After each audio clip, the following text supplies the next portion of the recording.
बिहार सरकार के भवन निर्माण विभाग ने पूर्व केंद्रीय मंत्री पशुपति कुमार पारस के पार्टी कार्यालय के आवंटन लोक जनशक्ति पार्टी के नाम से कर दिया है।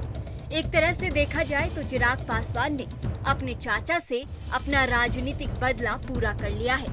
कुछ दिन पहले पटना के श्री कृष्ण मेमोरियल हॉल में लोक जनशक्ति पार्टी के सांसदों के सम्मान समारोह में भी चिराग पासवान ने पारस की तरफ इशारा करते हुए कहा था, जिन लोगों ने उनके 5 सांसदों को तोड़ा था 2024 में, वो आज अकेले खड़े हैं और हमारी पार्टी के पास 5 सांसद हैं। चिराग ने कहा था कि जिस मंत्रालय की कुर्सी पर बैठकर वो घमंड कर रहे थे, आज उस कुर्सी पर चिराग पासवान बैठे हुए हैं। वहीं अब अंत में जिस लोजपा की पार्टी कार्यालय पर पशुपति कुमार पारस ने अपना अधिकार जमाया था, आखिरकार चिराग पासवान ने उसे अपने नाम करवा लिया है। बीते दिन राष्ट्रीय लोक जनशक्ति पार्टी को एक बड़ा झटका लगा। देखिए, ये जो कार्यालय था राष्ट्रीय लोक जनशक्ति पार्टी का, अब ये लोक जनशक्ति पार्टी रामविलास को अलॉट कर दिया गया है।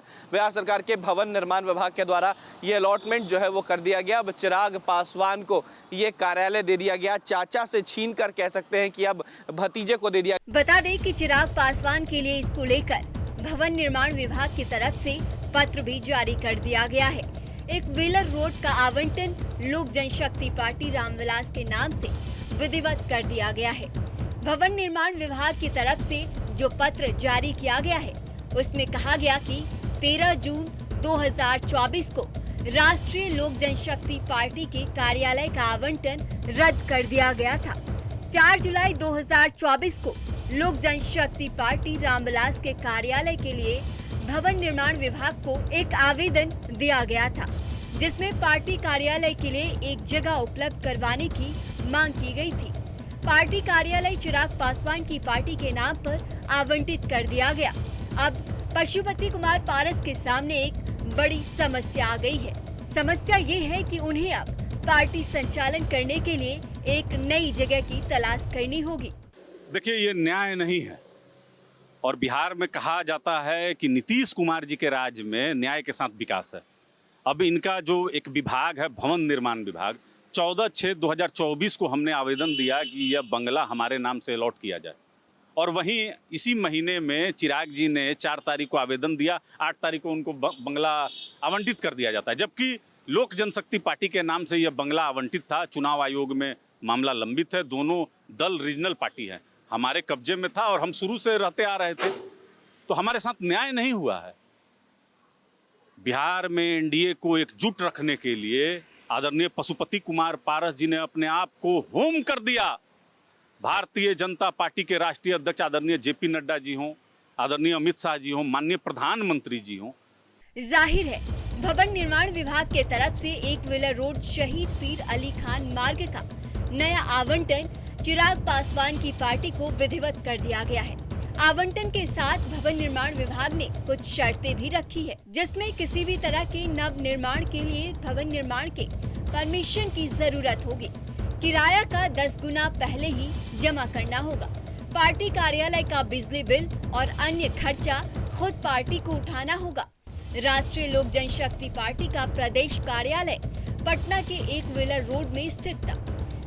2000 में रामविलास पासवान ने लोजपा का गठन किया था। लोजपा कार्यालय का आवंटन कई साल पहले रामविलास पासवान की पार्टी लोक जनशक्ति पार्टी के लिए किया गया था, लेकिन रामविलास पासवान के निधन के बाद उनकी पार्टी में टूट हो गई। पशुपति कुमार पारस ने राष्ट्रीय लोक जनशक्ति पार्टी का गठन किया। वो पटना स्थित कार्यालय को राज्य मुख्यालय बनाकर पार्टी का संचालन कर रहे थे। फिर उनके समर्थक सांसद उनका साथ छोड़ गए। खुद पारस ने केंद्रीय मंत्रिमंडल से इस्तीफा दे दिया। एनडीए के साथ रहने के बावजूद कार्यालय उनसे छीन लिया गया है। सबके लिए आदरणीय पशुपति कुमार पारस जी ने काम किया और इसी बिहार में, इसी एनडीए की सरकार में इस तरीके से क्या ये न्याय है?